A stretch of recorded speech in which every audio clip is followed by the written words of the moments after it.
Hi, this is Chris again with Nightfall Audiobooks, and welcome to The New Girl.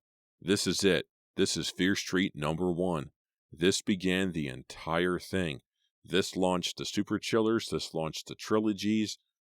I hate using this word. I hate saying the word iconic, because iconic is almost like epic. It's been overused. It's lost all sense of meaning and all sense of scale. But looking at the cover of The New Girl, because this was my first Fear Street novel, it is iconic. You have the moon in the background, right by the word new. You have the girl on the street with the mist around her as she walks down Fear Street, and she's kind of like, am I really in the right spot? This is a very, very fun novel. I haven't read this in 20 years. I'm not kidding. When I was younger and I was reading these novels, I would look for another book to read because I read almost constantly when I was younger. And I would look at my library and I would always pick up The New Girl. And I think I've read this twice. I don't think I've read it a third time yet. I would always pick it up and go, yeah, Cory Brooks. Okay, I think I remember what happens. And then I would put the book down and I wouldn't get back to it. And I did that a lot as a kid. If I remembered even a little bit about the novel, I would just ignore it and come back to it later. And maybe when I get back to it, I would forget what happens, because then it would seem like it was new. I don't know. I'm weird. But now this is that time, because I completely forgot about what happens in this novel. I don't remember anything about this. This is going to be a lot of fun to read. I have the actual novel in my hands right now, so it will be read to you from the page. You may hear page turning and my thumb scraping across the pages or something like that. Remember now, this is Fear Street #1. A lot of the tropes had not been established yet. Eating cornflakes and drinking orange juice to get powered up to go out and get rid of the bad guy had not been established yet. They did that in One Evil Summer. They do that a lot. Breakfast is a big deal on Fear Street. Leaving a porch light on Fear Street's a big deal too. We will see what happens. This will be a book that I have read and I am familiar with, but I've forgotten almost everything about. Also, this is one of the rare novels told from a male perspective. A lot of Fear Street novels, and I've read over 32 of these things, are from the female perspective. That is not a complaint, it's just an observation. So this will be one of the rare ones where we get to see things from the guy's point of view, not only the girl's point of view. And that'll help me out a bunch too, because maybe he'll have a guy best friend, and I can do another guy voice instead of doing the tired old valley girl voice, deep, sultry, sexy girl voice, and I can stretch my legs a little bit with my vocal talents. So I'm looking forward to this. So let's begin. If you want to get in touch with me, you can write me an email, nightfallaudiobooks@gmail.com. I am also on YouTube at Nightfall Audiobooks. Feel free to like, comment, and subscribe. Tell your friends, tell your mom, tell whoever you think would like to listen to me tell them tales from R.L. Stine. I am looking forward to this. I am very excited. And let's begin. Welcome to a Nightfall Audiobooks production of The New Girl by R.L. Stine, a Fear Street novel, Book 1. Prologue. Bye, Anna. Goodbye. Look at her down there, all crumpled, her dress all crumpled. She wouldn't like that. She was always so neat. She wouldn't like the blood, so dark and messy. You were always so perfect, Anna. You were always so bright and shiny, as if you were sparkly new every day. My diamond, Mom always said. And who was I then? Who was I while you were little Miss Perfect? Well, you're perfect now. You're perfectly dead. Ha ha. I shouldn't laugh, but it was so easy. I never dreamed it would be so easy. Oh, I dreamed about it a lot. I dreamed it and wished it, and oh, did I feel guilty. But I never knew it would be easy. One push, and down you go. Look at you down there, all crumpled, so perfectly crumpled. And now the front door is opening. They are returning, and I am starting to cry. It is a horrible tragedy after all. A horrible, tragic accident. I must cry for you now, and I must run and tell them. Anna's dead, Mom. Come quickly. It's all too horrible. But Anna's dead. Chapter 1. When Cory Brooks saw the new girl for the first time, he was standing on his head in the lunchroom. Actually, he was standing on his head in one hand, while balancing a full lunch tray in his free hand, his black Converse high tops reaching straight up to where his head would normally be. A few seconds earlier, David Metcalf, Cory's best friend and fellow daredevil from the Shadyside High Gymnastics team, had suggested that Cory couldn't perform this feat. "That's too easy, man," Cory had said, shaking his head. Cory never passed up an opportunity to prove David wrong. He hesitated for only a second, running his hand back through his curly black hair and looking across the large, crowded room to make sure no teachers were watching. Then he flipped over in midair, landed and balanced on his head and hand, without even tilting the loaded tray. And now David was applauding and whistling his approval from a nearby table, along with several other laughing, cheering spectators. "Now do it no hands," David called. "Yeah, do it," Arnie Tobin, another gymnastics team pal, urged. "Do it with no head," another joker yelled. Everyone laughed. Cory, meanwhile, was beginning to feel a little uncomfortable. The blood was rushing to his head. He felt a little dizzy, and the top of his head began to ache from pressing hard against the tile floor. "I dare you to eat your lunch like that," David called, always challenging Cory on to greater glories. "What's for dessert? Upside-down cake?" a girl yelled from near the windows. Several kids groaned and hissed their disapproval of this bad joke. "Cory, looking good," someone shouted. "What is going on?" called an alarmed voice, the voice of a teacher.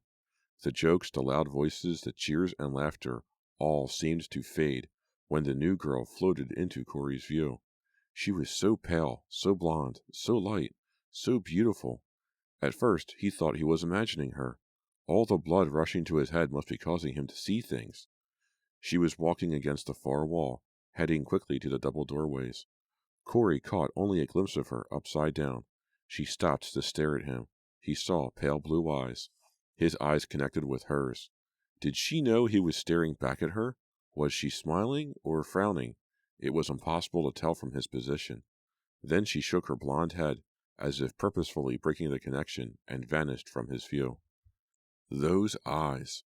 Who is she? Cory thought. She's incredible. Thinking about the new girl, he forgot to concentrate on the delicate balance that was keeping him upright.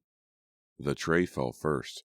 Then Cory fell, his face sliding messily into his food, his chest hitting the floor hard, his long legs sprawling behind him. The room erupted in laughter and sarcastic applause. "Do it again!" Arnie Tobin's voice boomed. Arnie could outshout any crowd. David hurried over to help Cory up. "Any more bright ideas?" Cory moaned, pulling spaghetti and tomato sauce out of his hair. "Next time, just get a sandwich," David said, laughing. He had carrot-colored hair and freckles almost as orange, and he had a whooping, high-pitched laugh that could make dogs perk up their ears for miles around. Cory used the front of his t-shirt to wipe spaghetti sauce from his face. When he looked up, Mrs. MacReady, the lunchroom monitor, was in front of him. She didn't say anything. She just shook her head. "Sorry about that," Cory said, feeling more than a little foolish. "About what?" Mrs. MacReady asked, keeping a straight face. Cory laughed. Thank goodness Mrs. MacReady had a good sense of humor. "It was all Arnie's idea," David told her, pointing back to the table where Arnie was busily shoving pretzel sticks into his mouth 3 at a time.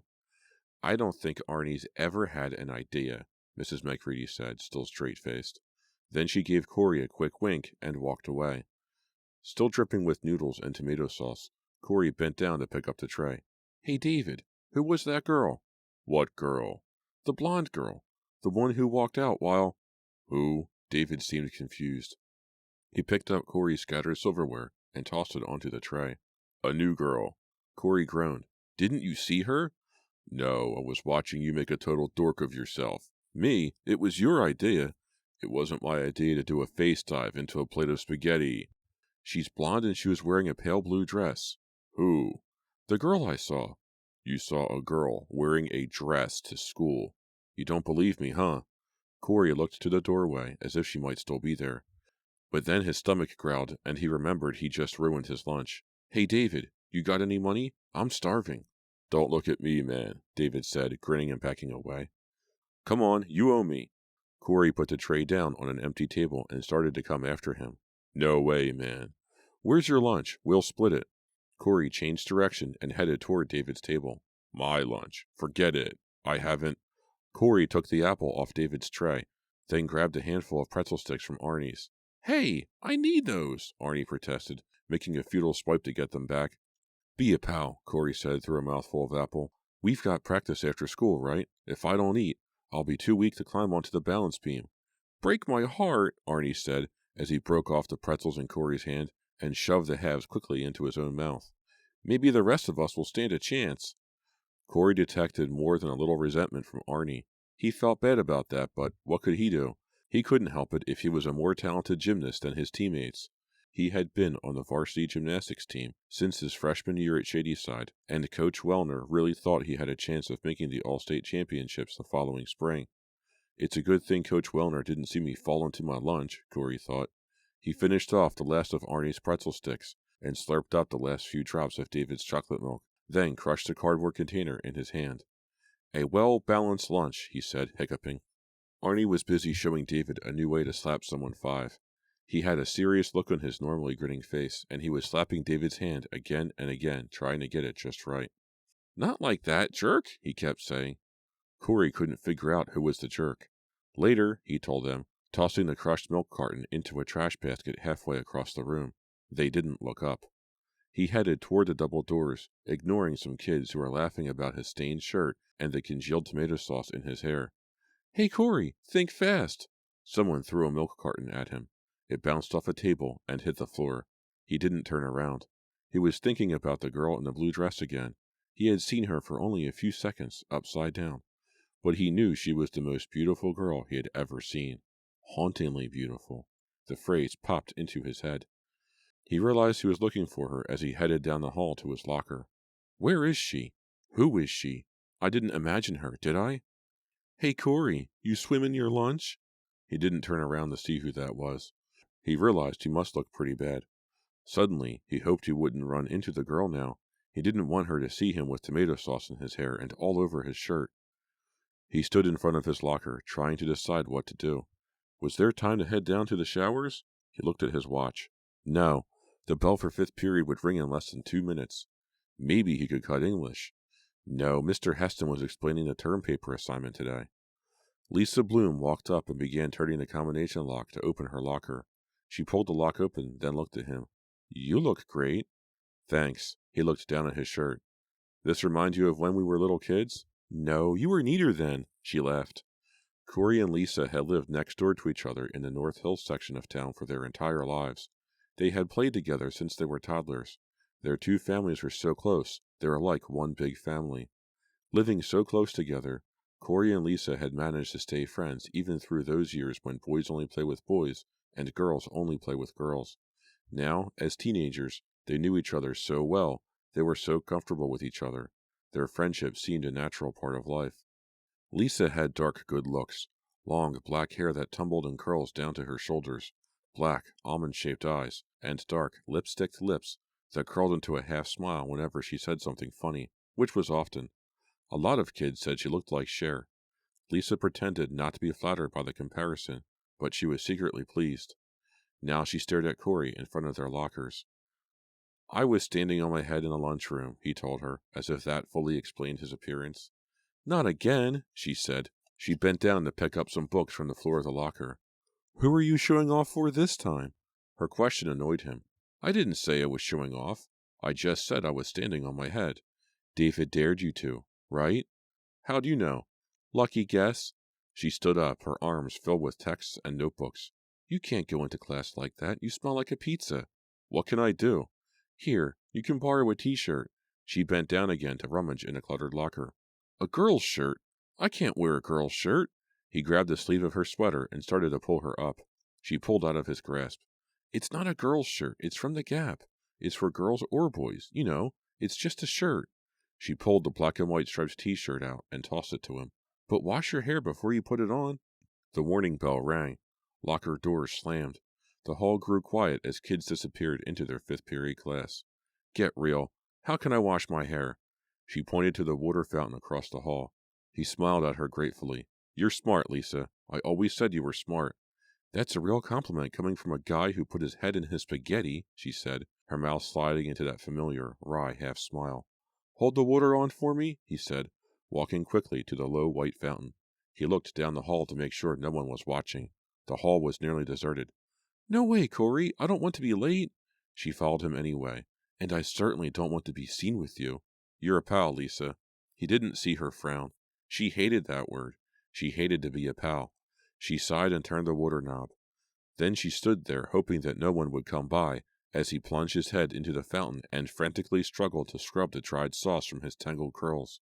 The bell rang. She let go of the fountain. Cory, I've got to go. He stood up, water pouring down his face. Good thing the water in this fountain never gets cold, he said.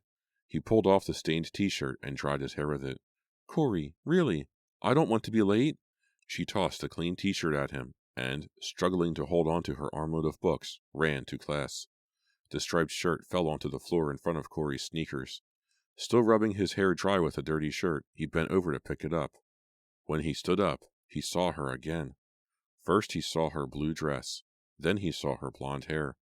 She was halfway down the hall, hurrying to class. There was something strange about the way she moved. Her feet didn't make a sound as she ran. She was so light she seemed to be floating a few inches above the ground. Hey, wait, he called to her. She heard him. She stopped and turned her head, her blonde hair swirling behind her. Once again, her blue eyes connected with his. What was that in her eyes? Was it fear? Her lips moved. She was saying something to him, but he couldn't hear her. Please don't. Is that what she had said? No, that wasn't it. That couldn't be it. Cory was a terrible lip reader. Please don't. No. What had she really said? Why did she look so frightened? Please, wait, he called. But she vanished into a classroom. Chapter 2. Cory slammed the gym locker shut and angrily pounded his fist against it. Hey, what's the matter with you, man? David asked, still in his practice sweats. I stink, Cory shouted. I looked like a spaz on the bars today. So what else is new? David said with a shrug. At least you didn't sprain your ankle. He rubbed the ankle, which was swollen nearly to the size of a softball. Later, Cory muttered disgustedly. He tossed his wet towel over David's head and angrily shoved his way out of the locker room door.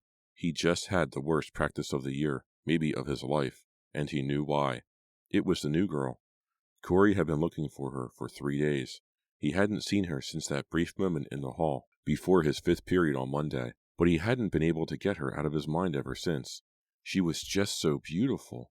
He had even dreamed about her that first night. In the dream, he was eating lunch in school. She seemed to float across the lunchroom. She came up to his table, her blue eyes shimmering like the ocean in sunlight. She leaned down and her hair fell over his face, soft and fragrant. She started to kiss his face, his cheek, his forehead, his other cheek. Soft kisses. So soft he couldn't feel them. He wanted to feel her kisses. He tried to feel them, but he couldn't feel a thing. He reached up to touch her face. His hands seemed to go right through her. And he woke up. The dream stayed with him. It should have been a nice dream, an exciting dream, but it wasn't. There was something eerily cold about the dream. Why couldn't he feel her kisses or touch her face? For the next 3 days, he had looked for her in the lunchroom and in the halls between classes. He had even waited by the front doors after school, hoping to get a glimpse of her, but she had never appeared, and none of the guys Cory had asked knew who she was or even remembered seeing her. Now, as he trudged through the empty corridor, he tried to think about why his timing had been so off during gymnastics practice, but her face kept floating into his mind, and once again he imagined her floating across the hall. Are you real? Cory asked aloud, his voice echoing off the tile walls. Yeah, I'm real, but what are you? A girl's voice replied, nearly startling him out of his high tops. Huh? He spun around to find Lisa behind him, a questioning look on her face. Talking to yourself these days? He could feel his face reddening. What are you doing here? It's after 5 o'clock. It's my school too, you know. I can stay as long as I like. You jocks think you own the place. He shrugged. He wasn't in the mood to joke around with her. I was working on The Spectator. We were pasting it up today. Lisa was assistant editor of the Shadyside High School paper. I suppose you were doing flip-flops in the gym? It's not flip-flops, he said grumpily. We have a match against Matawan Friday night. Good luck, she said, punching his shoulder. They're pretty good, right? They're not that good. They walked down the hall, their footsteps echoing loudly. At their lockers, they stopped to pull out jackets and book bags. You going home? Lisa asked. Want company? Sure, he said, although he really didn't. They walked out the back doorway and stepped down into the teacher's parking lot. Beyond the parking lot stood the football stadium, a concrete oval with long wooden bleachers on two sides. And behind the stadium stood Shadyside Park, a wide, grassy park dotted with ancient oaks and sycamores and sassafras trees, sloping gradually down to the banks of the Conanoka River, actually a narrow, meandering stream. The nearness of the park made it an afternoon hangout for just about everyone who didn't have an after-school job. It was great for meeting friends, relaxing, enjoying after-school picnics, or impromptu parties, studying, making out, playing endless games of frisbee, taking an afternoon siesta, or just staring at squirrels or the slow-moving river. But not tonight. The wind was cold and gusty, and it swirled tangles of brown leaves in fast circles over the parking lot. Zipping their down jackets against the unexpected cold, Cory and Lisa looked up to a sky that was heavy and dark, a November sky, a snow sky. Let's go the front way, he said. They headed around toward the front of the school. She leaned against him as they walked. He figured she was trying to keep warm. Guess it's really winter, she said. They turned up Park Drive and headed toward North Hills, a walk they had made together hundreds of times. Tonight seemed different to him somehow. He guessed he was just in a bad mood. They were silent for a long time, leaning up the hill, the wind gusting first behind them, then blowing hard in their faces. Then they both spoke at once. He. Have you seen a girl with blonde hair? And she. Are you doing anything this weekend? Saturday night? They both stopped talking at the same time, then started again at the same time. She shoved him. You go first. He shoved her back, but not as hard. No, you! A car horn honked at them. Probably someone from school. A dark blue Honda Accord sped by. It was too dark to see who was inside. I asked if you were doing anything Saturday night, she said, leaning against him again. No, I don't think so. I'm not either, she told him.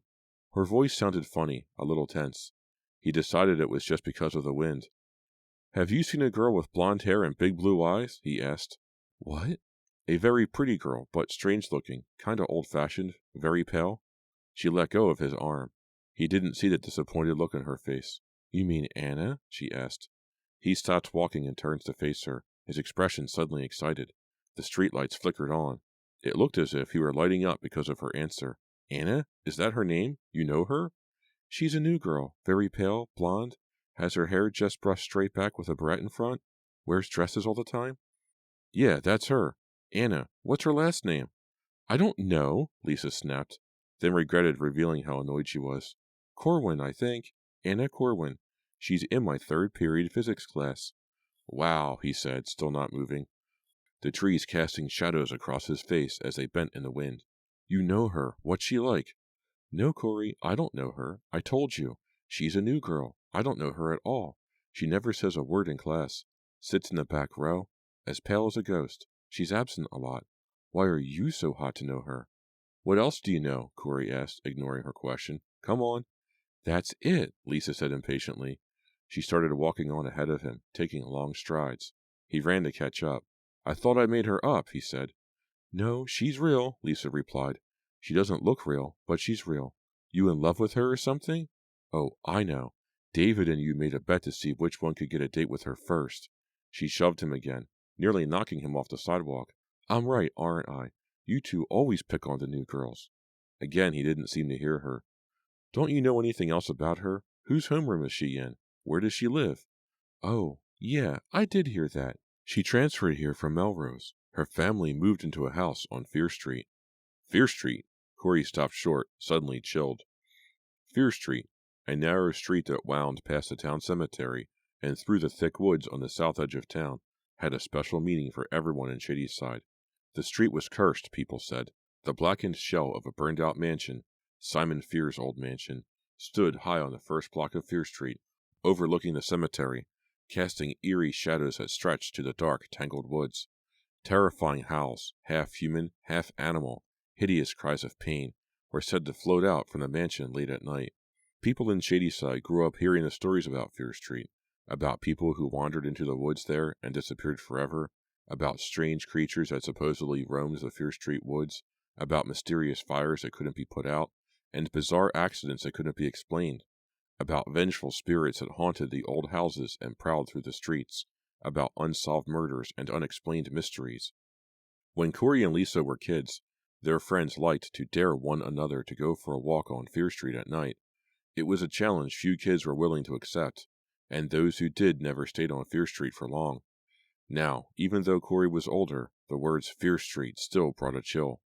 "I think Anna belongs on Fear Street," Lisa said, giving Cory her half-smile. "She could haunt one of those old houses as good as any ghost." "I think she's the most beautiful girl I've ever seen," he said, as if he felt he had to defend her against all attacks. "So, do you have a bet with David, or what?" she asked. "No," he snapped, lost in thought. They reached their houses, dark, shingled ranch houses, almost identical, set back far from the street behind tall hedges of evergreens, on wide, manicured lawns, as were most houses in the North Hills, the nicest section of town.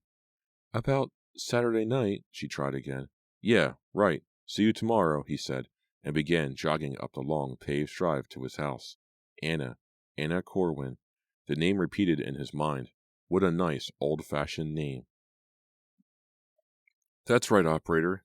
The family's name is Corwin. It's a new number. On Fear Street?" "I'm looking for it, sir," the information operator said. There was a long silence. "Why am I so nervous just calling information?" Cory asked himself. He had thought about Anna all through dinner. Now, up in his room, he had decided to get her phone number. "I know I'm going to be too nervous to call her," he thought. "I just want to get the number, in case I want to call her someday." There was a long silence. He sat leaning over the desk in his room, pencil poised over the yellow pad he kept near the phone.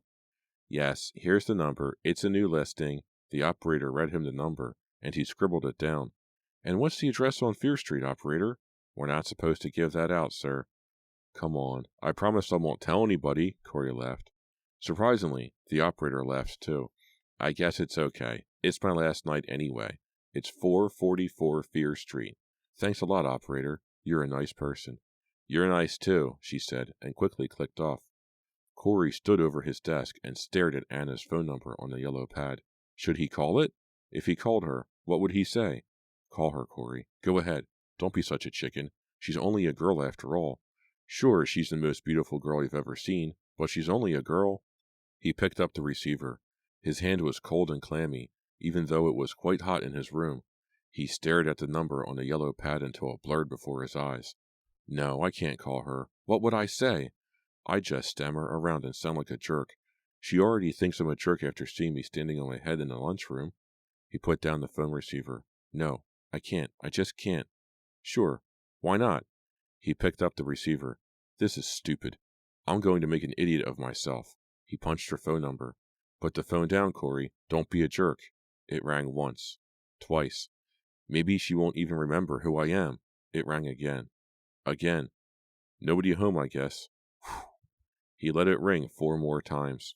He was just about to hang up when he heard a click at the other end, and a young man's voice answered. "Yeah?" "Oh, hello." For some reason, he wasn't expecting anyone but Anna to answer. His mouth was suddenly so dry, he wondered if he could speak. "Yeah? Is Anna there? What? Who was this guy? Why did he sound so annoyed?" Maybe Cory had woken him up. "I'm sorry, is this the Corwin house?" Cory asked. "Yeah, it is," the young man rasped in his ear. "Could I speak to Anna, please?" There was a very long silence. "Sorry, this is the Corwins, but there's no Anna here." The phone clicked off.